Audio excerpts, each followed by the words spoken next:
There we go. There we go. There we go. So the chip was filet mignon, shrimp, and chicken.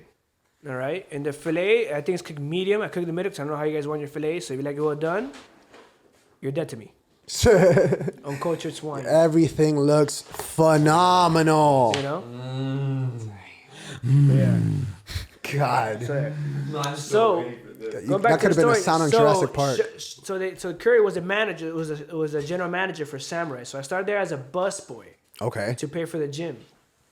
And then from there on out, they were like, "Oh, we need people help in the kitchen." I'm like, "Do you want to be in the kitchen?" I'm like, "Sure, why not?" So I was in the kitchen, and I was a kitchen helper. As a kitchen helper, you have to learn how to make all the sauces and learn the menu, make the vegetables and everything. You're like their sous chef. Mm-hmm. So you have to learn how to make the garlic butter, the shrimp sauce, the ginger sauce. You have to learn how to make the rice. To be making rice, you have to make everything, prep everything. Basically, make the chef's job easier to go to the table to go cook. Mm-hmm. All right.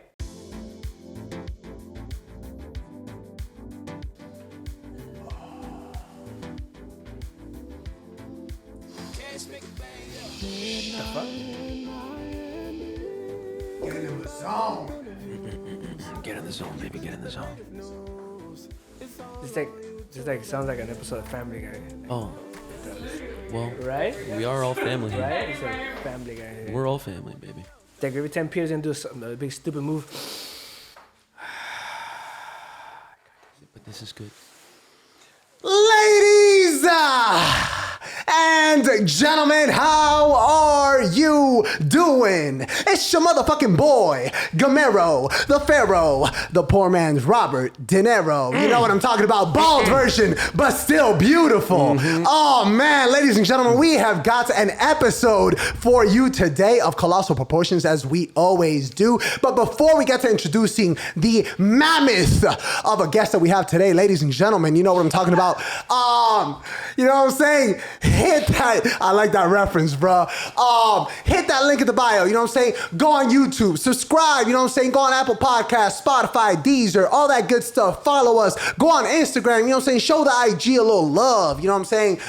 So you can stay tuned, up to date every single week with a brand new guest that we have every Thursday night. And ladies and gentlemen, I am also very happy to be able to introduce my co-host here. You know what I'm saying? Ladies and gentlemen, we have Christian Bickich in his house. What's going on? Midnight in Miami. Welcome back to on? another episode. Juan, a pleasure to see you. How long has it been? As always, it's been a whole week, and it's been like a couple hours since you called me. What, at 8 o'clock in the morning? 8 o'clock you know what I'm saying? in the morning. Oh man, yeah, because we get the prep for the show real early. You know what I'm saying? That's Sundays for you. Or Thursday at midnight if we're talking about that drop schedule. Christian, how was your week, my brother? I don't even know where to start. I don't even Okay. know where to start. You guys know when you just have one of those weeks, it's just when it rains, it pours, as they say. It's been pouring for me in the best way possible. Bro, if you don't know how to start, bro, just look at the FCAT essay you got written down on the table. You know what I'm saying? You know what I'm saying? Some of us have to take notes to remember things. All right. Bro, you know what I'm saying? I like to put it all out there, be real transparent with the audience. But talk to us about your week, my brother. How was everything? Any news? Well, any news? So I don't know if any of you know this who watch Midnight in Miami, but Juan and I, we're both actors. We met a long time ago. You know We're what I'm saying? thespians, doing a play. There we go. Laundry and Bourbon and Lone Star. Yep. We got absolutely roasted in reviews, but hey, you know what? Oh, you man. get back up, you live to fight another day. Oh, yeah, you do. Yes, So, you do. It's been 4 years since my last play. This Okay. week, I started a play workshop with the Hannah Benitez. She just came off of a run of Gringolandia at Zoetic Stage. Okay. She's a phenomenal young playwright / screenwriter. Okay. She's going to do huge things. And starting this week, I go into rehearsals for the Cuban Vote at Miami New Drama. Okay, all right. That's what I'm talking about. Okay, all right. Don't call it a comeback. You know what I'm saying? Comeback, but let's call it a comeback. Okay, you know what I mean? all right. I like it. I like it. It's written by Carmen Peláez. Okay. It's directed by Loretta Greco. We're going to be running through from April 21st to May 15th, folks. Please come check it out. That It is beautiful, a beautiful political romantic comedy that could only be told in Miami, Florida. God. So stay tuned. That's a beautiful, shameless plug right there. Shameless plug. Big shout out to everybody at Miami New Drama. Big shout out. Behind the scenes, you know what I'm saying? We got camera woman extraordinaire, Katya, in the his house. Katya, how you living? How's everything? It's been an excellent week. I'm happy to be here. Okay. Our guests. Oh, man. And before we get to introducing our guest, you know what I'm saying, we also have an in-house studio audience with Bellico in the house. You know what I'm saying? Please don't spill that beer, my brother. You know what I'm saying? No, I'm kidding. You already did. How's everything, Bellico? Hey, everything's good, bro. Oh, man. Good to be back. Oh, man, he's cuddled to the covers, you know what I'm saying? He's ready. He looks so warm and cozy. Bro, he's about to Netflix and chill out here, boy. I'd Oh. love to join him, man. Bro, you want to trade seats right now, bro? My God. About to fall asleep? Bro, Take a nap? ladies and gentlemen, to my left-hand side, you know what I'm saying? There's a man that I get to see every single week, you know what I'm saying? Most days, I am being trained under the tutelage of this man right here, you know what I'm saying? The man has a plethora of talents.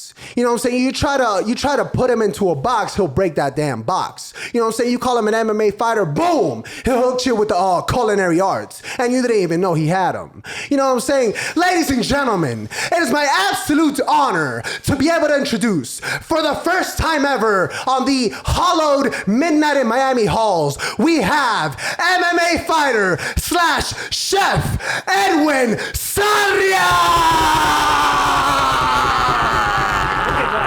My brother. Let me take a time and Okay. that intro. Oh my! I would date myself. Bro, Oh my God. you're like, damn, bro. Jesus Christ! You saw that? Bro, you're That like- energy. Right. Gamero the That- Pharaoh. Right. Wow! Look at that. Oh, no, like I got to I do like two Bruce less. Buffer. What? Right. Oh, thank you, man. Jesus. Oh. Who's that? Who's I'm that? gonna do it, bro. I'm Who's gonna the do guys it. that like? I'm not. Guys, let's do this the entire real show. quick, you know what? Let me hype you up. Yeah, let's talk about me. Oh, wow. Let me give you 2 minutes of your host here. First off, you know how many fights and shows and people I've seen come and try to like hype up everything, and you, my man, oh my God. I appreciate that. Damn. Oh, Can I man. buy you a drink? 100%. Also, I'll do 2 less laps when we're warming up this week or something, you know? Jesus. God. You know what I'm God. saying? Because I'm never gonna cardio's do not my this. forte. I'll that's tell you like, that. I saw Colin. Colin's like he was like calm, but oh my, like I feel like, geez, like is that like a organic Red Bull over here? Oh man, I guess that's the new name to call it, the organic Red Bull. But ladies and gentlemen, I'm so very ecstatic. Edwin, brother, thank you thank for you. Pleasure. joining us. No, Of thank you for having me. course, Thank you, guys. you know what I'm saying, the coveted fist bump. Edwin, talk to us. How has your Sunday been so far, my brother? Pretty good. I woke up today in the morning, got some stuff for you guys that I brought from my job, where I work as a chef. We're looking forward to that. Washed my dogs, both my dogs, and then 3 dogs. Oh shit! Ooh, wait, what? I love it. Shout out Bellico, you know what I'm saying? That's pretty much it. I came here to you guys, you know. Hell yeah! What kind of dogs? Oh man, he's you know what I'm saying? He's a canine professional. The first dog I have is one that I actually bought. Well, it was a gift, but they brought it to me like super. I never not a fan of buying dogs, but one of my friends was at the time was breeding dogs, and then for my birthday I wanted a dog, and he had a cute little blue Moro Chihuahua. Oh, that's Blue, like bluish, that's rare. aqua blue, and Yeah. he's worth like he was worth like a couple of G's. Yeah. Damn. At least And- 5. What? And I got it for 600. Bro, what? Oh yeah. That's a come up. Oh yeah. You know, like they sell French bulldogs for like $15,000 to $25,000. Yeah, fuck no, I'm not doing that. It's crazy. No, that's out of control. Yeah. Like, that's like What? it's a house. That's a freaking house. Bro, that's a market I'm not even aware of. And Christian, I mean, you're a professional, They sell but cats. Yeah, You know. yeah. They sell, Hey, I don't necessarily agree. No, Look, they I'm not sell saying all animals. breeders are bad, but there's a lot of bad breeders in Miami. That's all I'm gonna say. all I'm gonna say is that buying animals that are expensive. Come on. It's just, I saw what is on a YouTube video about most expensive. You ever seen that with 2 Chainz? oh yeah, most expensive is. Oh my Yeah. god! You saw Love those that cats show. at 100K for a cat? Yeah. I'm not surprised. 100K for a Yeah, cat. like on some like Egypt type shit, like type vibes. Like- yeah. No, I'm not Who the surprised fuck at all. buys 100K yeah. in a cat? Bro. Actually, then- speaking on that, speaking on the branch off of money and you know, ridiculous come ups, why don't we dive right into MMA, dive right into what it is, you know what I'm saying, your craft or one of. Oh, you gotta love that noise. Or that to be sound. dramatic. Oh, I love it. What do you think about the pay rate that professional MMA fighters have to go through before they get to the big stage like UFC or whatever the case? That's always a hot topic. Even in the world's biggest stage when it comes to MMA, UFC, you'll have people like Francis Ngannou, John Jones, and several others publicly complaining about the pay rate. as someone who is a professional MMA fighter in the Florida scene and soon beyond, what do you think about this? I think they're absolutely right. The pays for MMA fighters, they're going to pay. The pay for MMA fighters is not enough. It's way too much, and the risk of injury and how we have to go through for camps and everything is very, very expensive. Like boxers make more than we do. Right. And for example, when I first started, my first 3 pro fights was Fight Time Promotions, and we got paid in tickets. Okay. Wow. That's how bad it was. That's comps, bro. Comps. You get That's paid in what comps. Yeah, that's theater talk. So if you don't if you don't sell tickets, you don't get paid. Right. So it's not even UFC, yeah, because they do have like their messed up pay rates, how they pay fighters and this and that. It's really messed up. But it goes beyond that too. It's all over the place. It's not just UFC. People are talking the UFC because they could change the UFC pay rates for everything. They could change the pay rates for the UFC for fighters to get paid better, to get more money. Then all the other shows will follow. That's what they target more. I'm pretty sure that's why everybody's big on the UFC. But you have these other promotions that don't pay you at all. No. When my first pro debut, I was fighting a Brazilian world champion, 3 times my size, and then I was not getting paid nothing. What? I was not getting paid anything. But at the same time too, as well, that before you go pro, like before a fighter goes pro, let me go off topic a little bit. No, please do. When somebody goes pro, right, the first thing they ask you, this is one of the first guys that took me under his wing, Shab Bonus. He told me, and he asked the same question to Adir, and he asked the same to the other amateurs at the time. Well, Adir was already pro, but he asked me this: why do you want to go pro? You're doing it for the money, or you're doing it because you want to be a champion? People at the same time too, we do want to get paid, but at the same time too, you do want to be. It is to be a champion, Of course, you want to get paid for what you're doing. And I told him, well, I want to be a champion. He goes, well, if you're doing it for the money, then you're in the wrong. In a way, you're in the wrong sport. That's in boxing and anything. You always want to do it for yourself to be a champion, And so with that in mind, when I first started, I was not getting paid at all, anything, And then I started noticing, and I wasn't getting paid at all. It was tickets. They'll give you 300 tickets. What was it? The 300 tickets, right? It was 3-3. 3-3. All right. So the tickets were like 45, and you get a percentage of all the tickets. They'll let you keep whatever tickets you sell. They'll give you 300. 150 is yours. They give you VIP and whatever, 45, 65, depending how you want to sell it. And whatever money you make from the first 150 tickets are yours. You keep it yourself. You out of pocket. You give it up. You don't get paid. Bro, it reminds me of when I was a promoter for Pawn Shop. You know what I'm saying? It's like the same basic principle. You know what I'm saying? Yeah, no. Shout out, bro. Because I was in middle school. I was saying pushing these Pawn Shop tickets, all age events. No, but it's not even that. And then from there on out, and then obviously when we start selling more, the promotions start getting a cut. Right. So the thing is, since MMA is still a baby sport compared to boxing, so not so many people are making money, and it really is unfair too. Especially now, for me, I don't want to throw no amateur shows out there like bad under the bus. You don't want to shit on anyone. Yeah, but I also think amateur MMA too is good but bad at the same time. We get that a lot. Because reason being, I think it's more like a scam because you have a lot of these promoters who throw that the general public. They just see fights, MMA, and that's it. They don't know the difference between MMA or pro. They just want to see fights. Right. That's the end of the day. They want to see knockouts, really. So, yeah. So, you have these amateur guys making money. You have some of these promotions making money out of these amateur fighters. Don't get me wrong. They are helping them out. It's give and take. But sometimes those promotions, they get anybody off the street just to, get money. So, it's very... That whole payment thing it's very iffy in general. And now you have amateurs thinking that they're top of the world and you don't know promotions making money off of them, and then they finally go pro. It's like, oh wow, they're getting paid 3 and 3, and they're all happy about it. Oh wow, I'm like, oh no, man. So how many amateur fights do you think someone should do before going pro? I personally think 5, not too much, because you're not. You don't want to take free damage. No, exactly. I wouldn't do it. I would do 5, and that's it, max.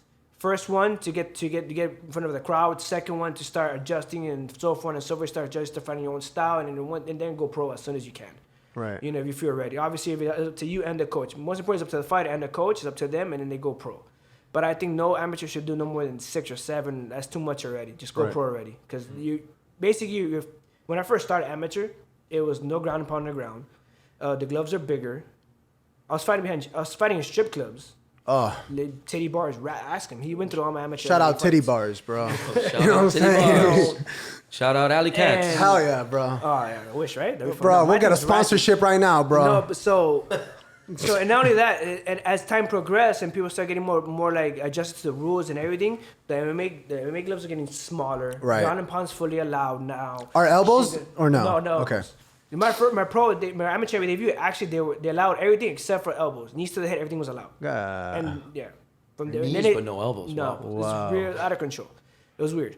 So as time progressed, amateurs start getting more developed, starting to do more shows. These gloves are getting smaller and smaller, and they can't even tell the difference between a pro and amateur fight now because these guys are good. So now the difference between pro and amateur, obviously, you're not getting paid. Mm-hmm. So but the risk factor is still high. No headgear. The gloves are small. One good clock, you cut open. That's it. It's money out of your pocket. Because I know amateur shows they don't have that much insurance. They have to have insurance for the fighters. So they're not even covering I'm medical? pretty sure most of them won't because amateur. At least pro, you're getting paid and you have some money. Remember, you're taking time off your job. Right. Whatever you're doing. You're sacrificing, right? You get into an amateur fight, you get a nasty injury, that's it, you're out, and you're not getting paid for it. At least pro, you're getting some money. But then again, now we go back to the sense that pro MMA fighters not getting paid enough. So pros not getting paid enough, and imagine these amateur guys. So I wouldn't do that much. And now going back to the pay for the fighters, yeah, us MMA fighters are not getting paid as much as we should. We know some shows offering like 4 and 4. But that's how much I'm making a week, or that's barely anything. Like right. how much? You ever been to the casino, for example? Oh yeah. You win at 3 Gs, right? That goes away like that, fast. Mm-hmm. So imagine these. So as pro, we don't get that much money. Like for example, in the second fight, same tickets. Fourth fight, right now I have 8 fights right now. And right now I'm getting paid the most I ever got paid in a fight, which is COMBATE. Right. And I'm already have 8 fights, and I fought top guys, and my record's good too. Yeah. So imagine. Look at even, for example, Danny Chavez. Shout out to him. Big shout out Danny Chavez. You know what I'm saying? Look at him. He's in the UFC, and look at him, and he has to budget. Look at Miguel Baeza.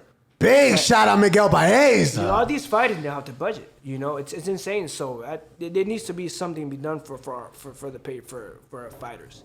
Why?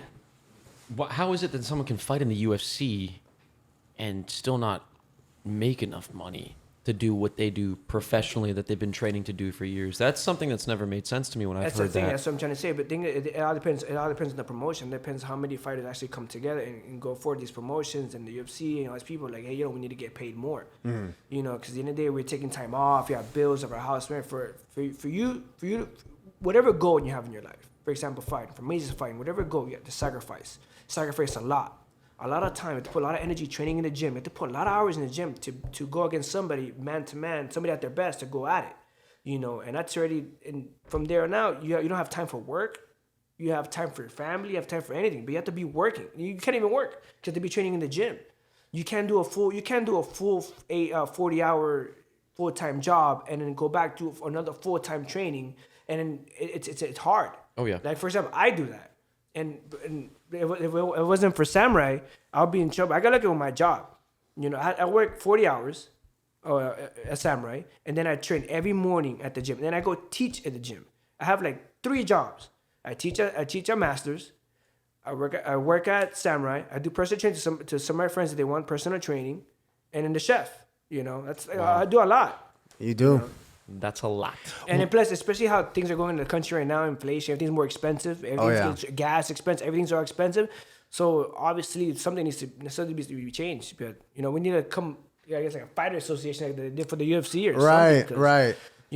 That's insane. That's one thing that they're kind of in the talks about. That's one thing that's always kind of like been a ghost in the UFC. Forming a union and getting a bunch of fighters together. But at the same time too, as well, at least for start up and coming fighters, it's good to have that like maybe your first 3-4 fights. That's kind of good to not get paid that well, not to get paid too much. Just that way it makes you sure you're hungry for it. Do you think it kind of cuts the fat as far as like who isn't? It does. It does. It shows who really wants it the most. Right. But at the same time too, you do want to get paid too as well. Don't get me wrong. Of course, you love what you do, right? You love doing this, right? Right. Of course, everyone wants to get paid. Right. You want to get paid to do what you love. And especially, I'm not saying like already from the first fight already get paid like a lot of money. No, but you wanna get paid good. I'm saying like at least for your fifth or sixth fight, depending how you're winning and how you're doing, you should start getting paid more. Right. Even management comes, don't even do shit either. Yeah. So it's all sketchy. It's tough. It's tough. Down here, there's not to I mean, there's a couple big management companies down here. Maybe 2 or 3, big ones come to mind that when I see of a lot of MMA fighters down here, it's normally those 3 names, or predominantly 2. What do you think manager's role for an MMA fighter is? All right, first of all, management, they already manager's role, they take 20% out of them. That's right. We're gonna start with that. We'll start with that first thing right there. They take 20%. All right. 20% is for what a manager does. It gets you fights, gets you sponsors, gets your name out there. Works for you tirelessly to get you out, your name out there. They're investing in you. They're gonna invest in you. Yeah. So you're investing in them. They're investing in you. So as a manager, they deal with the bullshit a fighter not supposed to be dealing with. Let's say I'm your manager, right? And you're gonna fight in his promotion. The only thing that you're supposed to be doing yourself is training and getting better and getting ready for that fight. Everything else, I'll take care of. All right, you need gear, I got you. Want me the pay raise, whatever, I got you. I'm gonna work on the negotiation with him, with the promoter. It didn't work out, we will find you a fight somewhere else. I'm looking for, you should not, as a fighter, you're supposed to be focusing full-time training, getting better, sharpening your tools, getting better, working with your coaches, putting your time in the gym, and staying that mind mentality of training, focus, right. Not getting off track.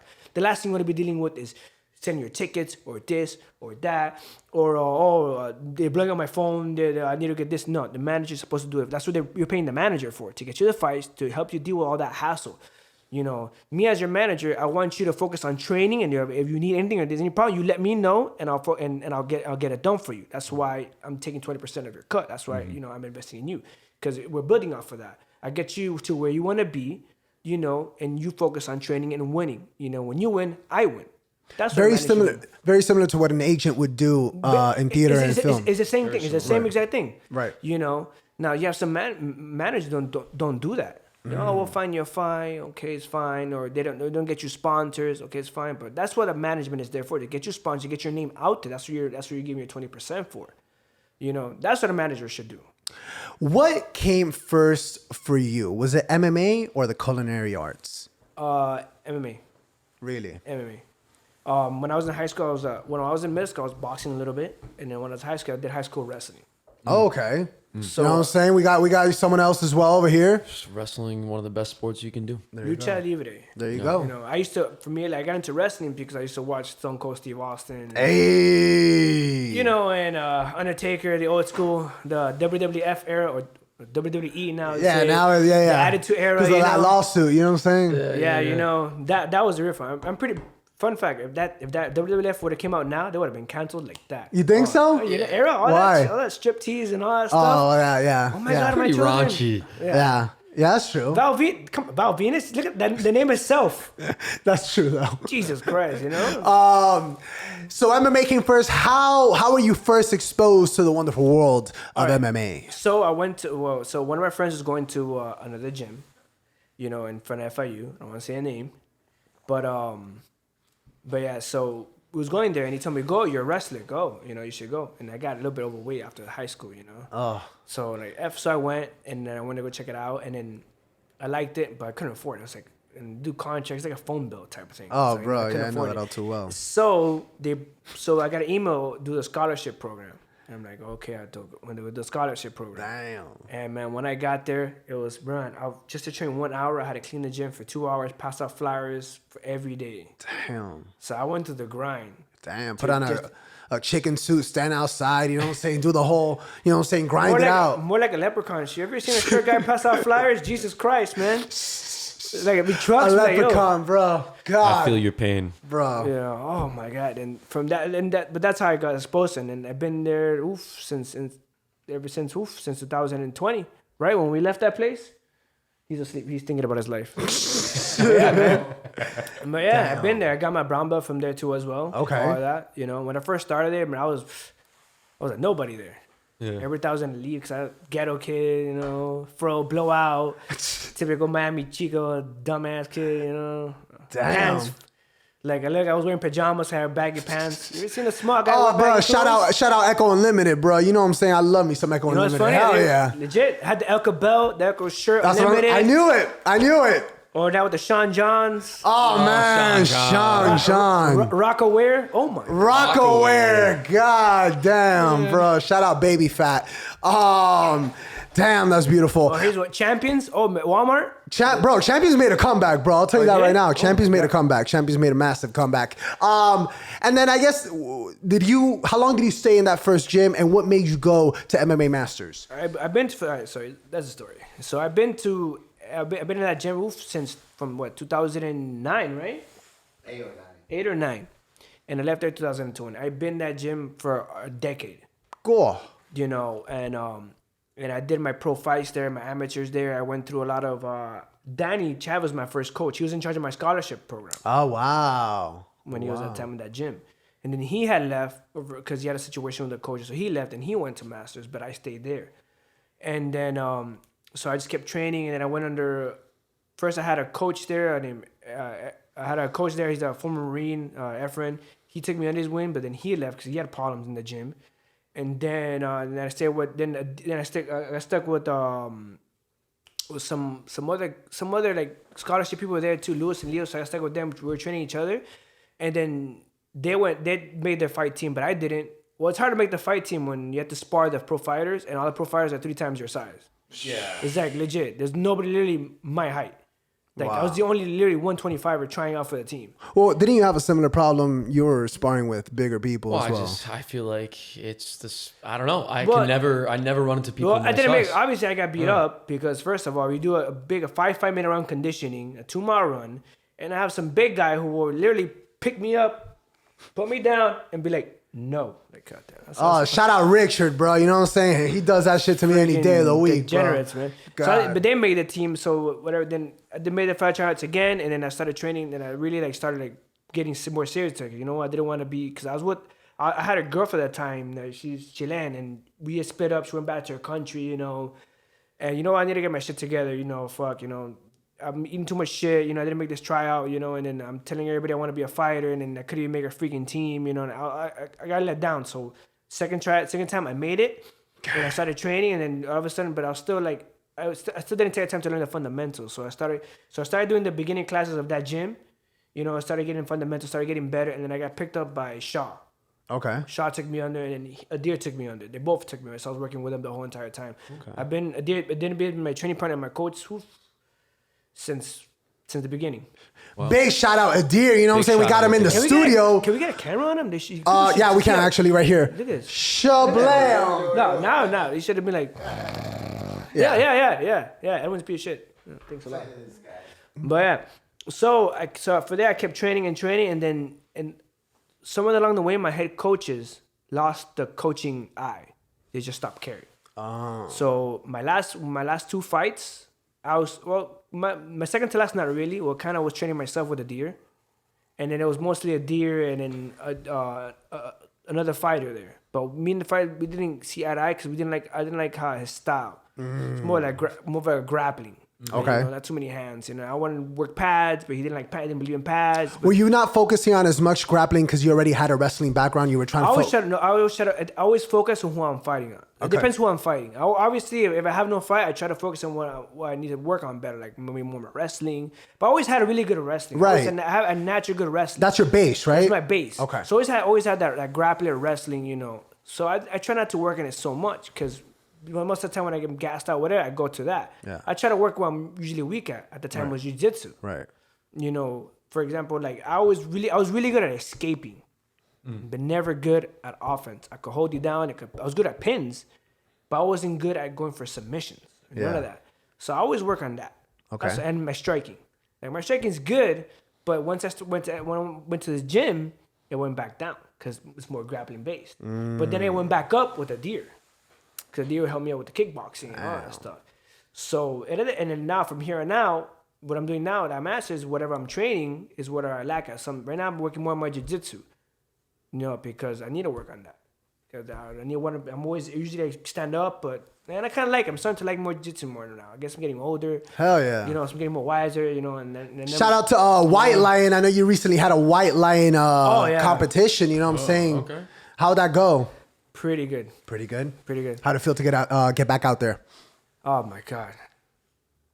the worst. Pretty good, but it was the worst, you know? No, because look, first of all, our head coach is Sensei Daniel Valverde and Matt Caesar. They're very, very prideful when we compete. Okay. They make sure we compete. We get to win. We Right. represent our gym. That's another thing. Number 2, Amy likes to take care of masters. You know, obviously it's her gym. Sorry, it's her gym. You know, and she wants everybody from masters to compete and do well and win. Hell That's yeah. another thing right there. Hell yeah. And so we're in the locker rooms. I'm there getting ready, and my biggest fear is always getting finished in the first round for whatever reason. I do not want to be that dumbass that get heel hooked in 10 seconds. Damn. That's what I like. I get the fear. Like I always get. It doesn't matter if I never want to let my friends down. I always get that nerve, no matter what. I don't want to go out there and then get submitted in 10 seconds. And I was like, fuck, I don't want to go out there and I get submitted in 10 seconds. Amy's like, fucking asshole. Bro, that's relatable, man. Legit. I've definitely been pinned in like 15 seconds Hell yeah. back in high school. And it was like my second match against one of the leading wrestlers in the state. And I remember he was doing I don't even know what you call it, but he was like on all fours. He wasn't even in a traditional wrestling stance. He was doing this thing where he was getting down and crouching. And I was like, what do I do? I remember looking at my coach. That's another shit I didn't want to deal with too. When doing these jiu-jitsu matches, like right now, right now, like jiu-jitsu practitioners are a little more different than how I started back in the day. In what sense? They all go for leg lock, heel hook hungry. For example, they start going for leg locks, but then they're exposed to getting past like that. I Right. see like some of the jiu-jitsu matches and even the fight to win. Some guys are really good. They have it work, but the majority of them, they go for heel hooks and everything, but you could easily pass their guard and this and that. Back when I was competing in grappling, man, you had everything. It was like everybody was going for leg locks, and if they don't get leg locks, it's hard for them to pass you. You can't pass their guard. They did everything. Nowadays, everybody's trying to get in and out. Because back then, leg locks was frowned upon. Right. You know? So nobody really went for leg locks. Right. They'll go for it, but everybody they know it, just defend it. It's weird. Why Gotcha. is that what back then was that considered like cheap? Like cheap, yeah. Yeah. You know, that's what it was. But now I used to think leg locks were cheap.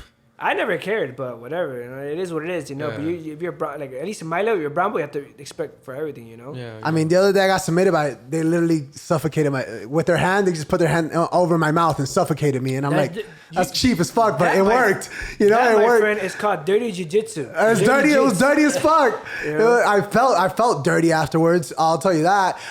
Ladies and gentlemen, What about every single week, you know what I'm saying? We have I said 3 segments, and the first one is actually called Mail Time. You know what I'm talking about? And in this beautiful segment, we ask our illustrious guests 3 questions that you yourself have submitted through our IG, our social media. You know what I'm saying? Go every single time and send in those questions. But this week, we actually have an in-studio audience with Bellico. You know what I'm saying? And Bellico himself is going to be asking questions to Edwin today.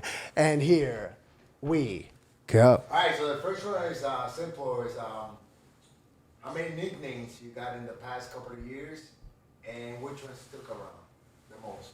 So how many nicknames have you gotten in the past couple years, and which ones have stuck around the most? The one that stuck. I had many nicknames. Deer's daddy, Yes! Deer's father. I'm just kidding. I had no nicknames. I only had one nickname. They only gave me that. It was back in my old gym. Okay. So I used to like to hold mitts to everybody because I know mitts really good. So somebody called me the Emperor. They used to call me the Emperor all the time. The Emperor. Yeah, because I used to hold pads for everybody. So I did it. You know, it was a new gym, and I was trying to. And I was training and this and that, you know, and I always wanted to help everybody. I hold pads for everybody because when I first started, or when in the beginning, I had nobody help me out until I had to grind myself in there, you know, and be part of the fights and Right. all that stuff, you know. And that stuck around till now. So my nickname, my fight name is Edwin the Little Emperor Sarria. Hell yeah. And at work, I do have nicknames too. Okay. The word they call me Craig, they call me Elena, Where do these come from? Elena Polenano. Elena Porelano. Shout out Elena Porelano, bro. That's beautiful, man. Craig, what else? Single Craig. Oh my God. Second question from our in-house studio audience. Bellico, what you got for Edwin? Well, this is a very deep question, actually. I'm gonna call the cops. What is your biggest fear? Heights. What is your... Like from short? Bro, that was fast as fuck. Fuck yeah. Yeah. Oh, yeah. He was going to take his movements like...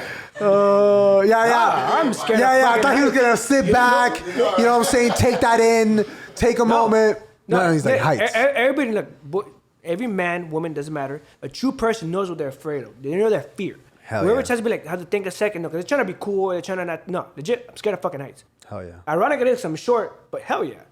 But not that bad though. So you have like do you have a moment when you go on a plane or? No, I don't. Okay, you're fine? I kind of, no, I don't. It's only when I go on roller coasters, yeah, I kind of like, Oh, fuck that. Yeah. Fuck that. Yeah. Would you ever go bouldering or rock climbing? yeah, I would do. Yeah? That's another thing too. I'm scared of heights, but like me as a fucking man, like cojones con bola, I'll Fuck fucking do yeah. it. Hell yeah. Like it's very like, how do you say, like Primitive? no, not primitive, masochist. You're scared of something, but still Oh, fucking yeah, do it yeah, anyway. yeah. Like, but I'll never jump out of a plane though. I was Fuck gonna no. ask, you Good wouldn't God, sc- no. no? Oh my. Hell no. I don't know. I think I'll pass out. Yeah. I'll probably even enjoy it. I'll probably, Damn. Yeah, and also you got to be attached to some dude, a stranger, you know what I'm saying? Like a yeah, I'll rando. pee on that guy. I don't even know, man. I'll hug him like I never hugged. Oh man, God. Bellico, talk to us about that third question that we got for Edwin. I heard we were talking about this earlier. I don't know if you... It's about a long time ago. The fight. You got into a fight. This fight happened a couple of years ago. And it was a good fight. I hit a girl. No, I'm just kidding. I just want to say that. I want to know about that. Nah. Like. Was this a sanctioned fight? Was No. Or was it a street All fight? right. This is all right. It was a street fight. And it was in front of my gym. fight. Yeah, in front of your gym? In front of my gym. Our gym. Wow. Talk to us. What happened? All right, so my gym used to do like a little party for everybody, you know. And then we went to Blue Martini, and then we went to boot campers and this and that. We all went in a group, all the fighters, we all went. And then one of the other fighters went there, you know. And then one of us got back with the boot campers, and he was kind of like waiting for them to get picked up, you know. And then New Wave, in that shopping center, you never heard of New Wave? Of course. I've watched Roll Bounce. I know how it goes. So New Wave, the billiards is right there, and a lot of you know wannabe young gangsters or kids that live in a nice neighborhood, but then they're like, oh, I shoot your house up, even though my mom and dad are together and I have a bet. Like, what the get out of here, whatever. Yeah, whatever. So there's a bunch of this little group here versus this little group there, and they're all like trying to fight each other. I don't know, whatever. And then they spot one of our teammates there. And they go to him, oh, you have a fucking problem? And the guy's like, nah, I'm just here with them when they picked up. No, don't worry, buddy, we're good. And they kept harassing him. And then me, a deer, and these three other guys show up in my boy Richard's car. Not that Richard, another Richard. Gotcha. We show up, and these guys, they're still hounding our teammate, you know?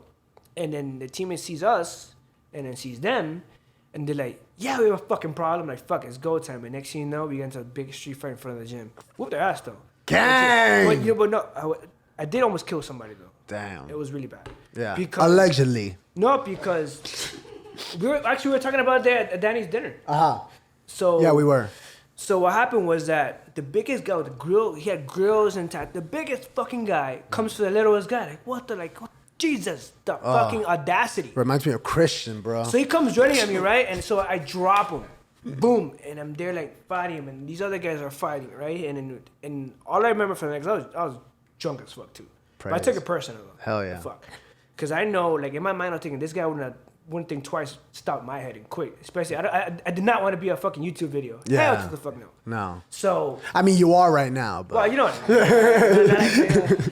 Not like American History X footstop. I'm good. So the fun thing is, I'm there punching him, right? And then I have his girl like hitting me. Leave my baby alone. Oh my god. Oh shit, leave my baby. I'm like, mind you, the guy's like, I'm like 5'3", 5'4", and the guy's probably like 6 something legit. Well, he's like, you're on your height, legit. God. So I'm there. Could have been me. I don't even know. Maybe. That's what you're I'm just kidding. Damn, dog. I shouldn't have said that. Damn, bro. This episode never get uploaded, you know what I'm saying? So I'm there punching the guy, and then I have a deer pulling me back. But get this though, As the deer's pulling, like, oh, Edwin, you're gonna kill the guy. Get off him. A deer's foot stopping the guy too. What the? Get Jesus Christ. deer. A deer. I mean, bro, you gotta, you know what I'm saying? You gotta do what you gotta do, bro. And man, Double and tap. it gets even funnier too. You know the parking. You know when you know the little yellow bump where you park the car, the wheels hit. You Yeah. go too forward at the grass or the pavement when people walk by, and you see our teammate Richard, right? And he's sitting down like a baby. You know, the baby's playing with the sand. His leg is 2 feet around. He's doing this. You know, playing with sand. Well, he's doing that. Well, but he's on top of the guy, some big fat guy like this, and he's sitting the guy like this, and he's like he's playing with his toy. Bang, bang, bang. God. Damn. Like, That's man, brutal. and, bro, God. and, Brutal. bro, It sounds like Suicide Squad. They went from they went from gangsters to call the police because the police got called on us. Yeah. Well, they had left before. Oh, and he saved my life too. Some guy came with a show with a pickaxe or some shit like that. A pickaxe? Yeah, something like that. He was about God. to sucker punch me with that shit. Damn. Now, here's the, and by the way, thank you for our audience questions. You know what I'm saying? Phenomenal questions. You know what I'm saying? Thank you, Bellico. Big shout out, Bellico, prior guest. Tune in for that episode. You know what I'm saying? Hit that link in bio. One man audience feeling like 500. Hell yeah. Watch You're that too nice. episode. It's a great. I fuck that guy. Nah, man, hell yeah. Big shout out, Bellico. Watch that episode. Great episode. Thank you for those questions. There's such a stigma when it comes to MMA fighters. You know what I'm saying? They're so violent.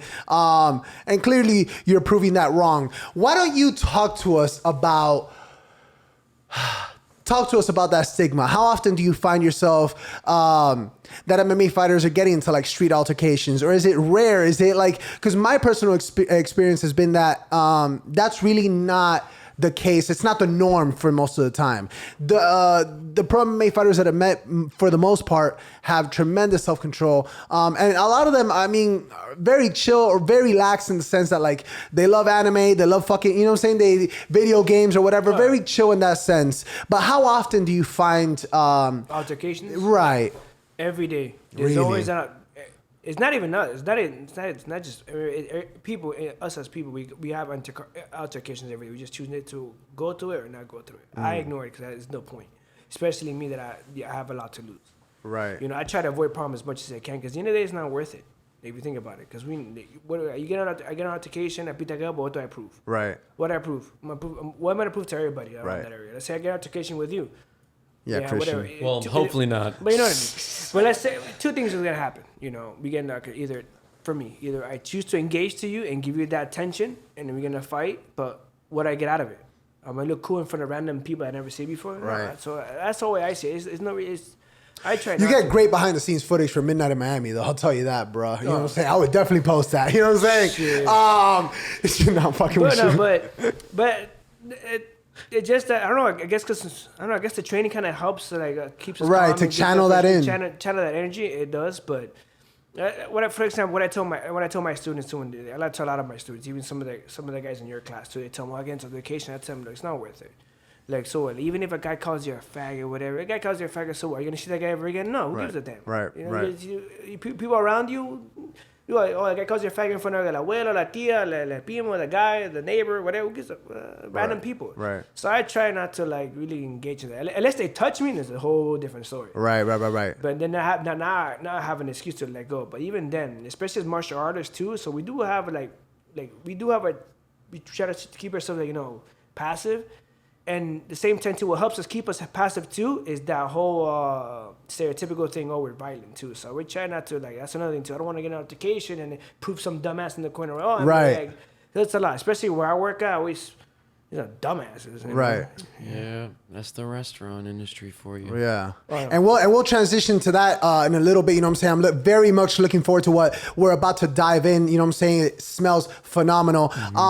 But I do want to know, I guess, how do you find that fine balance of having to prove that you're not backing down and properly represent your gym or whatever the case, and also being above the bullshit? All right.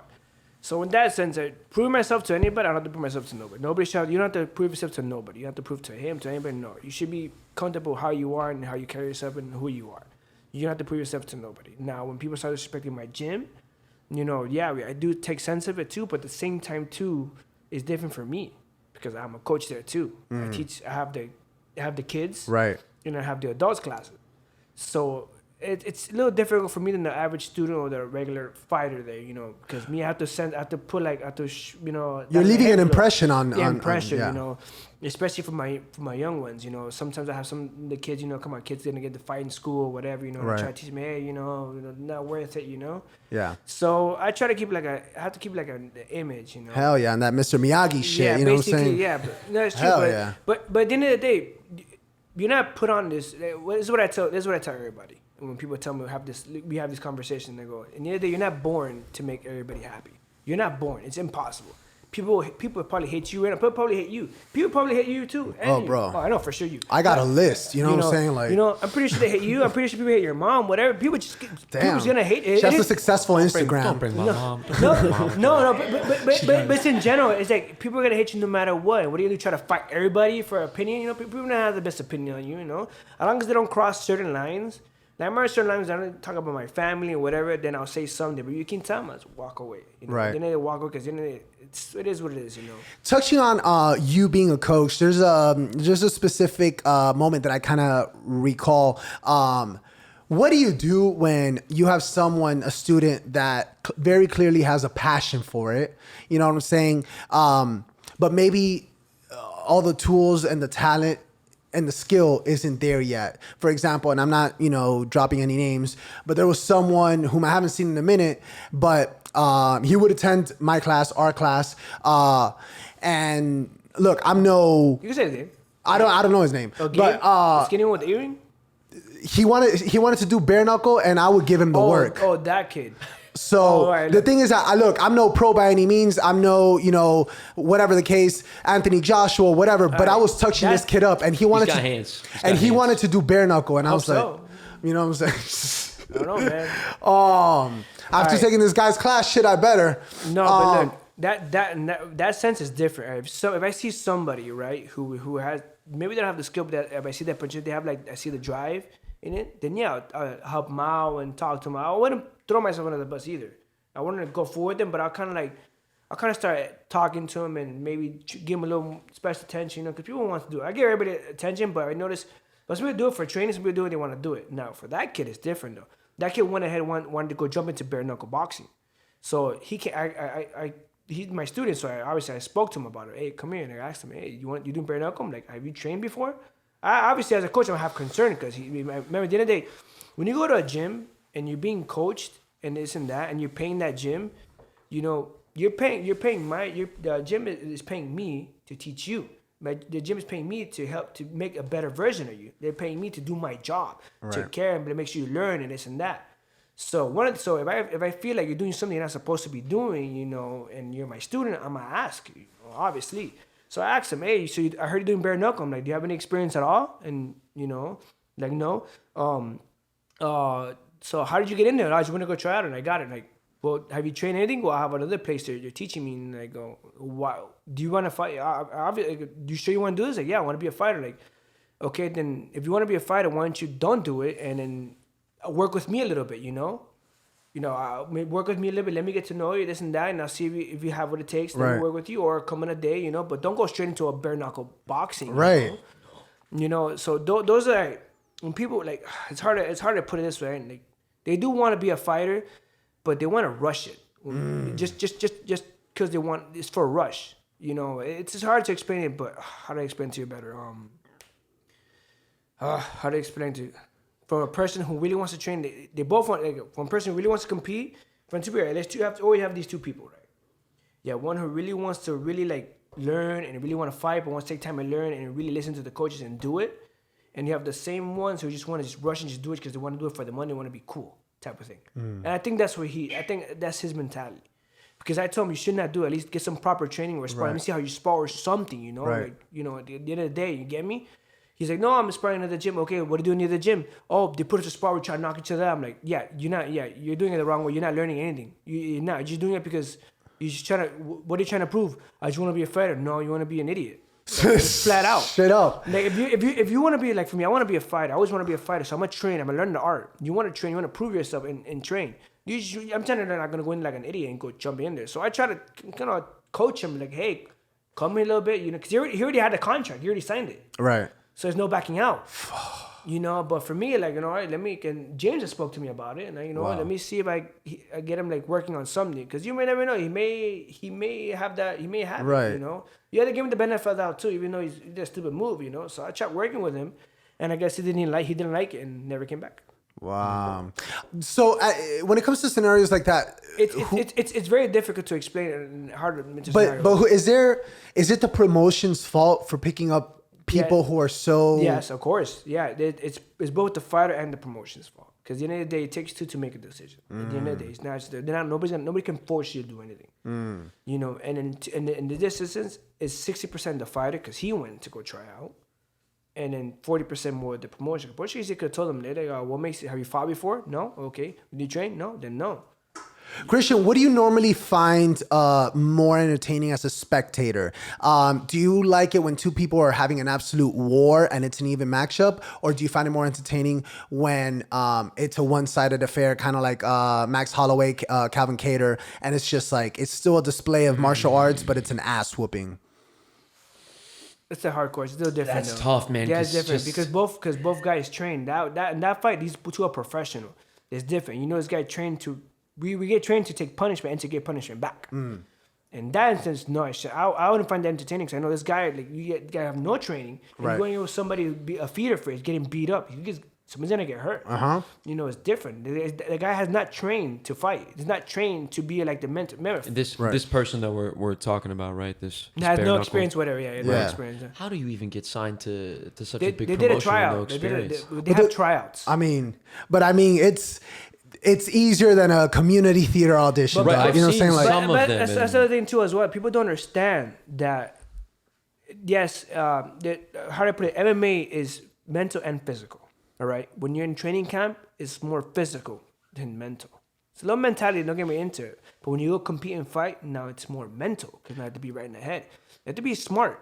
You know, you have to be it's very mentally challenging MMA. And does the mental part kick in when the weight cut starts? oh yeah, everything. It kicks in when the weight cut starts. It kicks in when you're getting beat up and you have to like figure out how to, you know, I'm getting clipped. I'm losing this round. I need to figure something out. I need to, you know, try to work. Receive less damage as possible. Now, when you have a novice in there, bare knuckle, just going to just start swinging for the fences. First of all, the punch is gonna hurt way more because probably not gonna defend himself the right way. You know, it's chin down. Everything's gonna be go crazy slugfest, and I don't know, man. You get right off the back. Did this person end up fighting? No, I don't believe so. Not that I know of. No. Okay. We're about to dive into some of the culinary wonders that Edwin brought us. Christian, if you'll, you know what I'm saying, give us the honors, if you don't mind bringing out the, you know what I'm saying, I'm very much looking forward. Edwin, what are we diving into today? Yeah, what are we diving into?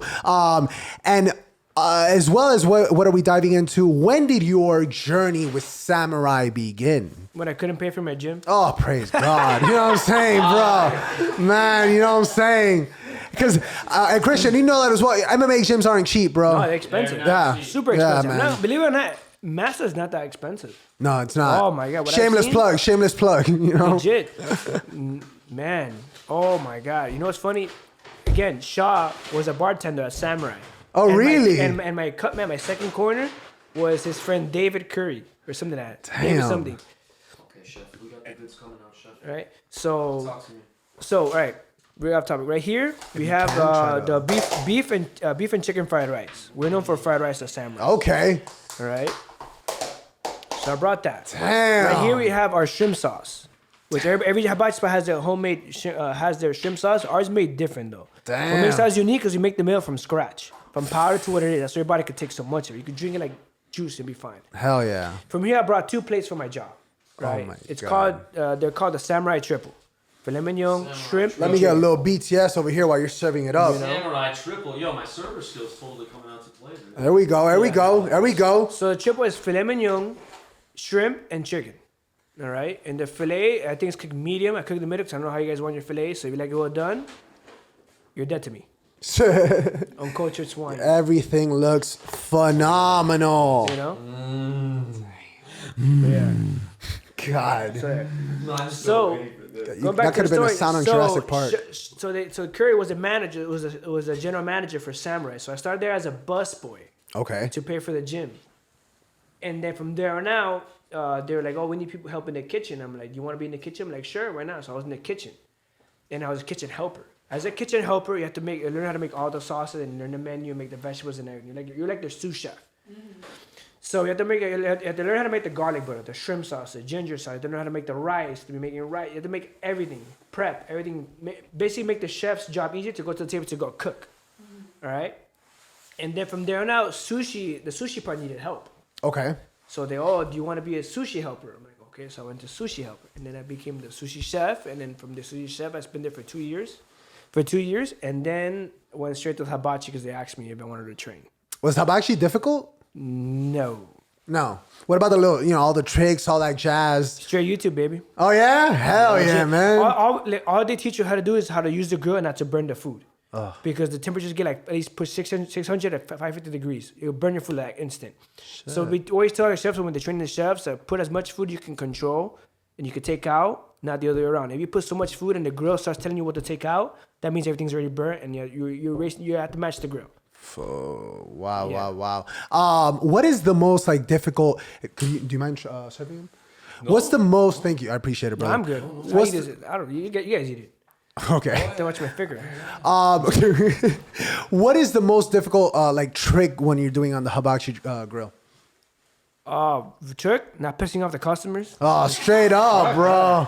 I think Christian will, attest to that. Not because the samurai we cook in front of people. We cook like 8 to 15 people at a time. Look at you. Look at us. Look at us. Look at us spinning shit. Oh my God. Phenomenal Tupperware. I can't. Look at that.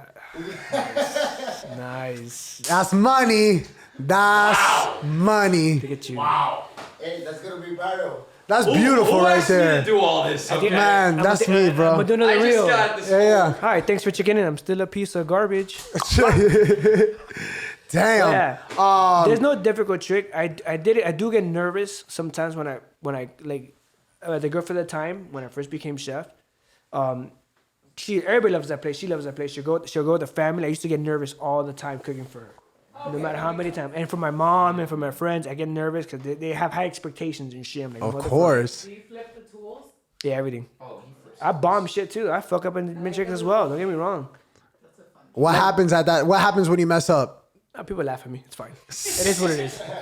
They'll give you a bigger tip because they feel bad. No, I never had a bad accident. I had one accident with an egg. I was doing the egg trick. I bounced the egg, blah, blah, blah, right? And it kind of slipped off and it went forward and it landed on the girl's dress. But it didn't break though. It broke on the floor. But then this woman has the audacity. She was cool about it, super cool in front of everybody. This is how sometimes customers are. This is the trick. Keeping your customers happy is the trick. Making them doing your tricks, not trying to piss them up is a trick. Trying to maintain a conversation and not burn your food, that's a trick. That's hard itself, because you always have extra people. So this is how extra this person was. So when everybody left, she was cool in front of the other guests, whatever. Everybody left, right? And then I get a complaint from the manager. Yo, that girl, the egg fell on. Did it break on? I'm like, no, it broke on the floor. It hit her blouse and just rolled down. It didn't nothing. And she was super cool about it. Oh wow, she's asking for a discount because you threw an egg at her. I'm like, son of a bitch. Damn. So there's no hard trick because we practice the trick. There are some tricks a little difficult at first, but then after, I cook like 15 tables a day. So I practice 15 times a day the same trick. If I want to know, I get enough practice all the time. The real trick of cooking the hibachi table is keeping interactive with the customers. Make sure they're having fun, laughing with them, and not trying to piss them off. Because sometimes you have a customer having a bad day, and you still have to do your job, Or the customer is being a dumbass, a stupid, degenerate. I don't know what fucking right. People have. We always have those select few proud. Oh yeah, assholes, yeah, the few, the proud. That's idiots. the trick. That's the magic right there. Talk to us about that. What was it? Medium rare plus all that. Talk to us about that. So I have pet peeves when I'm cooking. I do have some things that irritate me the most. First, some people who are extra burnt steak, and they expect me to babysit their steak. Oh, I want mine well done. Okay, now if I keep it there cooking, you have to let me know when you want me to take it out. Right. 'Cause then I'm not a mind reader. Yeah. And then I don't know how well done you want it. So I asked them, you want it well done or how well done? I said, this is what I say. I mentally prepare myself for it. Oh, how do you want your steak? Oh, well done. Do you want it regular well done or Hispanic well done? Legit. And to be honest, beef jerky. And now, the thing that gets annoying is usually the men do it. Men who try to be like, I guess, alpha or whatever, or they feel like I'm doing a show, so obviously attention's on me. You know, I'm pretty sure that the wife or their friends or the girl or there's some interest or a guy, these two guys with a group of girls or whatever. Most of the time, 100% of the time, 90% of the time, it's usually them that tell me some stupid shit like that. Or the older gentleman. They bring the young girl. I ask, well, how do you want your filet? Oh, mine's medium rare or medium rare plus, and they smile and they look at their friends like they're fucking hot shit. And I'm like, you're a fucking dumbass. Like they're so fucking bougie. So I asked him, it's cringy as fuck. It is. So I asked him, I go, what do you mean medium rare plus? So he goes, oh, I tell him, like, honestly, pick one, rare or medium rare or medium, one or the other. Or medium rare plus, that's in between. A little bit more is gonna be well done. Do you like a little bit of red, or you like cooked but good portion of red? You go, a little bit of red, all right? It's medium rare. I'll let you know when you take it out, all right? For sure. From there, I let them fuck up their own steak. No fucking shame. I let them fuck up their own shit, and then I laugh at them in my mind. Or I make fun of them in front of them. I have no shame. Hell yeah. You know? And so whatever. So let's say this person, was it? It was this older gentleman was like, oh, well, mine's medium rare plus. I'm like, you know what? He kept going back and forth, right? I'm gonna take it. All right. So I'm gonna do two. Him and his wife. They both like it medium rare. They both like it the same way. But I told her, I told his wife, look, I'm gonna cook it the way that how it's supposed to be cooked, and I'm gonna cook it how he wants to cook his medium rare plus. Okay? Let's bet. I cooked her medium rare steak. I gave him their steak, right? I gave him their food. The woman loved it, right? She, oh my God, it's cooked good. And the guy's like, the guy's there like, I guess he knew he fucked up, but he's pride, he's, I'm from Miami. yo entiendo, soy un hombre, yo puedo. That type of shit. Oh, hell yeah. So he kept it there. Right? It's delicious, but can we tell them that it's delicious? Christian, like, please. I've been serving everybody, so I haven't even dug in. Okay. I'm letting you know it's fucking delicious, man. Oh my God. Thank you. So when he goes, oh, is it ready? He goes, so literally, when he told me to take it out, it was already medium well. Fucking degenerate. Plus. Yeah, medium well. Done. And then, and this is what I heard another thing too, talking about that pissed me off too. All right, I'm doing the chicken fried rice, right? We put veggies. We put these veggies into the rice, right? I hate when I put the veggies into the rice, right? And I mix it, and they tell me, oh, I want to know veggies. I'm like, man, you're toxic, aren't you? And the last one, the allergy to shellfish. And vegans. Oh, how do you... Oh, that must be a pain in the ass. Allergy to shellfish, I don't mind allergies. People have allergies, people say, I'm not an asshole, you may not like certain things, but don't tell me things last minute. But is anybody allergic to shellfish? They look at me with SpongeBob characters. Nothing. They don't say nothing. Okay, it's fine. Anybody allergic to shrimp? Well, I'm gonna put the shrimp down. Be like, or they look at me, but they're not paying attention. All right, so I'm cooking the shrimp. I put the shrimp on the plate. Oh, I'm allergic to shrimp. I can't do it. I'm gonna die. I'm like, you don't care about your life, do you? So what happens then? What happens then? I have to go back, finish cooking the seafood, go wash my tools, and come back and do the shit all over again. Christian, how often did you have like crazy customer stories from Hillstone?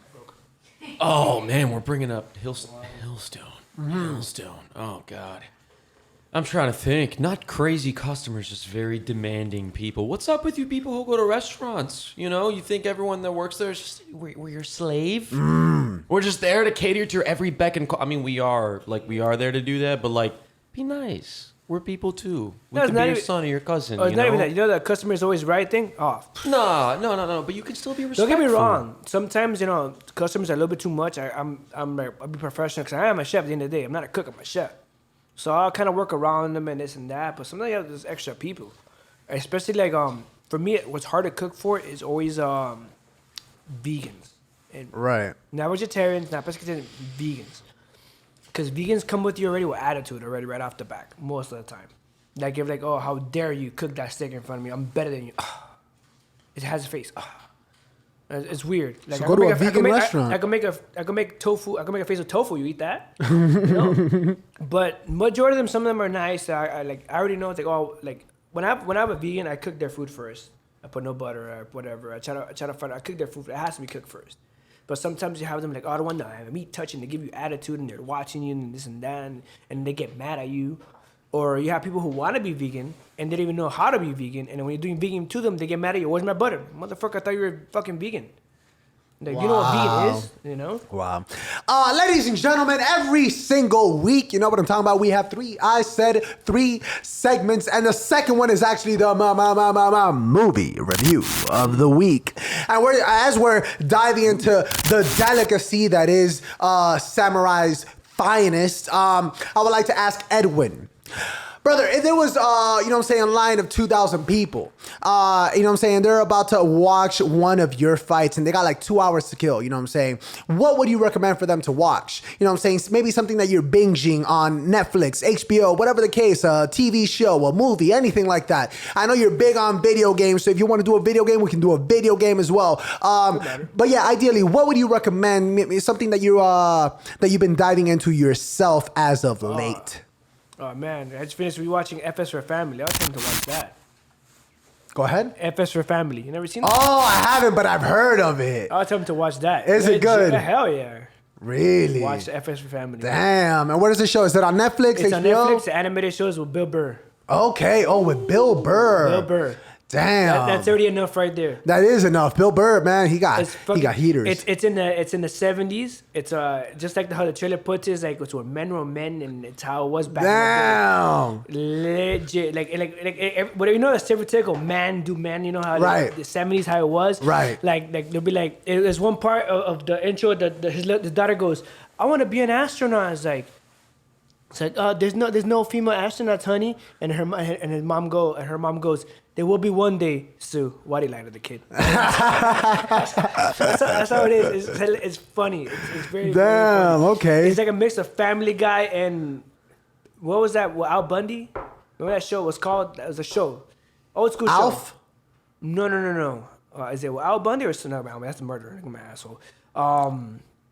Married with Children. Oh, yeah. Okay, got you. Hilarious. And out of 5 stars, how many would you give it? I'll give it a 5. Damn, it's that good, huh?